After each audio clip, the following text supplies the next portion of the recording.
Okay, so I'm sat here with my client, Jack Benzaquen from Duradry. Jack is actually a client for my other agency, Market Monster. He owns a D2C brand called Duradry. And around 6 months ago, I started a mission to convince Jack to invest and create in content to distribute across channels like LinkedIn and X because I thought there was a gap in the ecosystem for somebody who had the experience and knowledge that he did to distribute and share. So I would love to know, Jack, just tell me, where were you before we started working together when it comes to content creation? And what convinced you to actually start investing in creating? Because I know obviously this does take time, which is your most valuable resource as a business owner. And I would love to know the justification for you starting to commit to creating on a daily, weekly basis. Yeah. So honestly, it was a confluence. Like you met me at the right time. When I say you met me, meaning that you brought that up at the right time.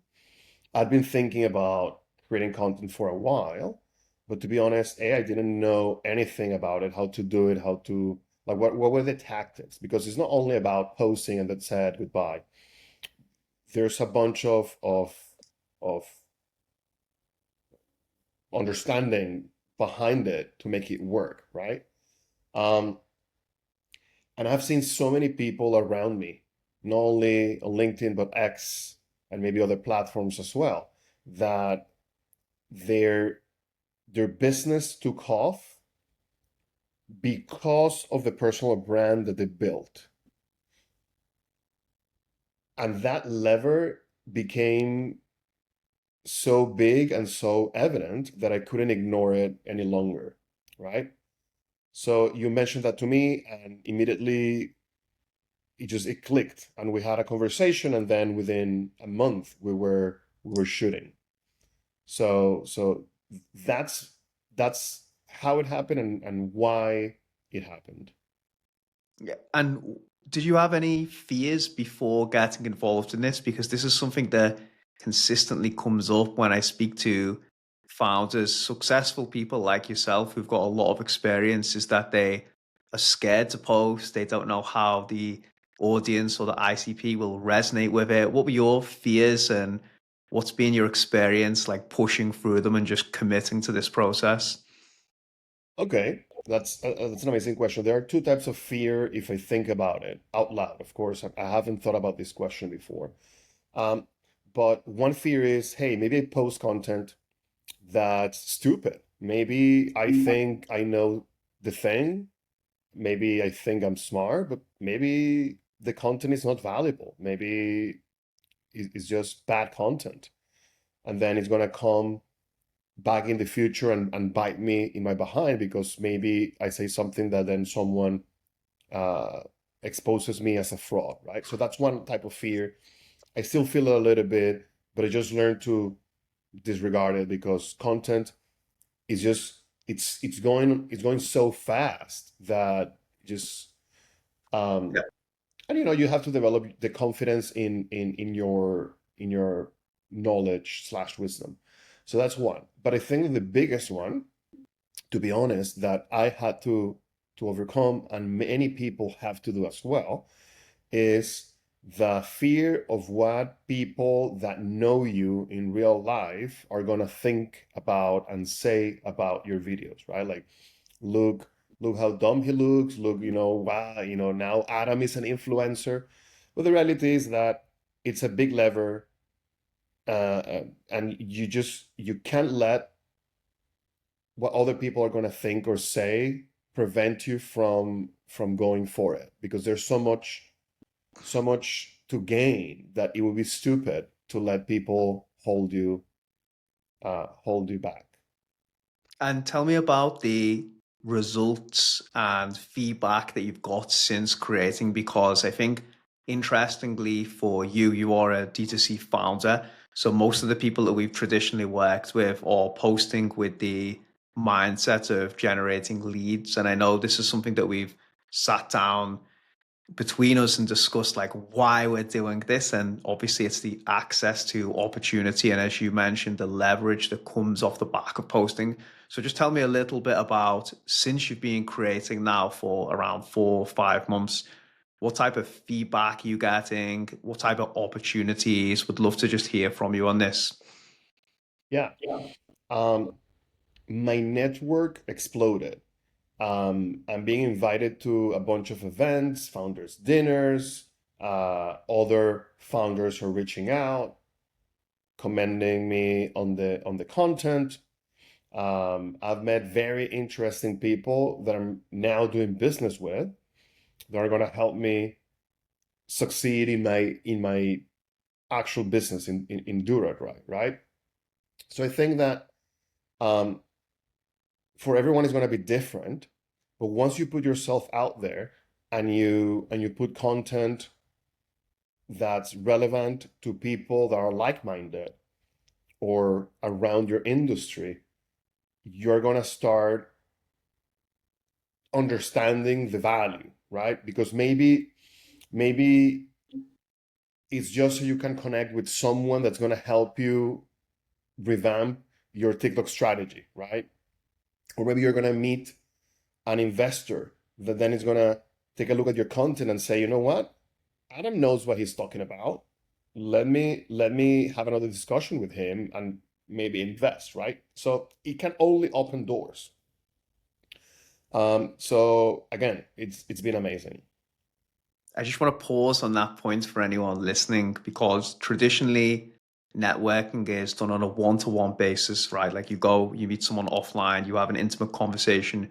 Where I think what you just pointed out, Jack, is one of the key reasons to invest in creating and putting yourself out there. You're taking that networking and amplifying it from a one-to-one basis to a one-to-many, and that is leading to a huge amount of opportunity, because you're not just having a intimate conversation with one person where you're sharing your belief systems and your methodology. Now you have access to the whole internet, and you're distributing your thoughts and beliefs to these people. And like you just pointed out, that might be an investor, could be a potential business partner, could be hiring the right talents. Like you're just getting access to so many people by focusing on the distribution and creation.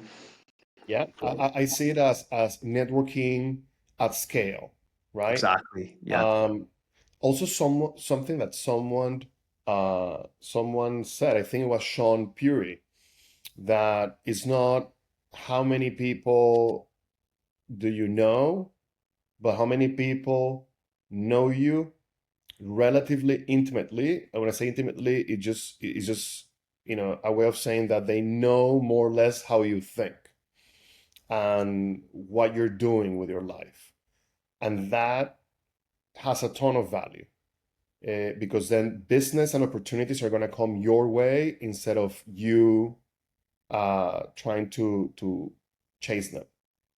Yeah, I've seen that quote as well. I think it's that you don't want to be well known, you want to be known well, and creating Exactly. content That and one. going That going one. deep, a lot of depth really gets people to, generates those super fans for you. So I think that that is so critical that you point that out, because there is that expectation that you need to be the next Alex Hormozzi, or you need to build like, Yeah, 10 million exactly. subscribers. And it's not true. And You it's need, not true. yeah, It's not true.